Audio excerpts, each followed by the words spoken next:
Саламатсыздарбы, урматтуу Универсал Кеж YouTube каналынын көрүүчүлөрү.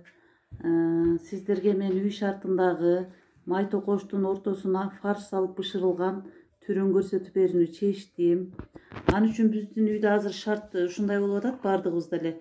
Эмне болсо, мисалы үчүн аз эле ингредиенттер кетет буга. Мен азыр огородумда өскөн пияз бар эле, көк пияздын башын алып келдим. Картошканы бышырып алдым. Ага татымына жараша туз, мурч кошуп, мындай кылып аралаштырып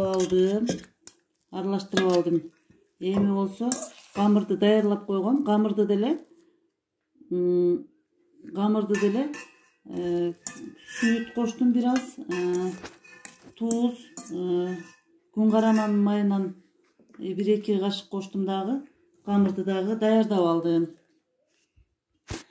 Камырды болсо биз мынандай даярдап, ушундай бөлүктөргө бөлүп алдык. Эми болсо буларды жаямын. Жайып туруп, тегиз калыңдыгын 5 миллиметрдей кылып жайып алып туруп, анан ортосуна фарш салабыз. Мына биз мындай калыңдыкта жайып алдык. Эми буга фаршты салабыз. Фаршты салып туруп ортосуна мындай кылып жайып алабыз, тегиздеп.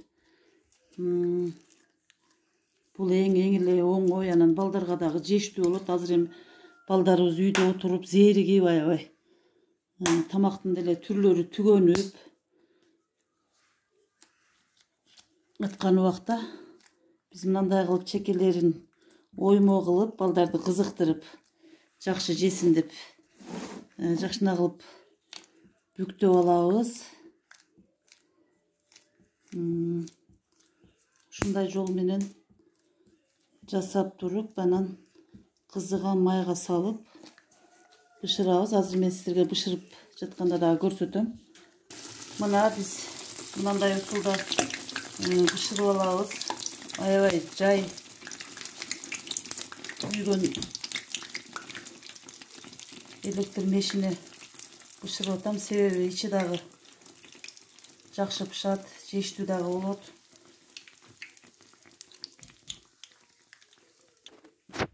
Мына биздин фарш салынып жасалган май токочубуз даяр болду. Мен ойлойм, аябай даамдуу болду.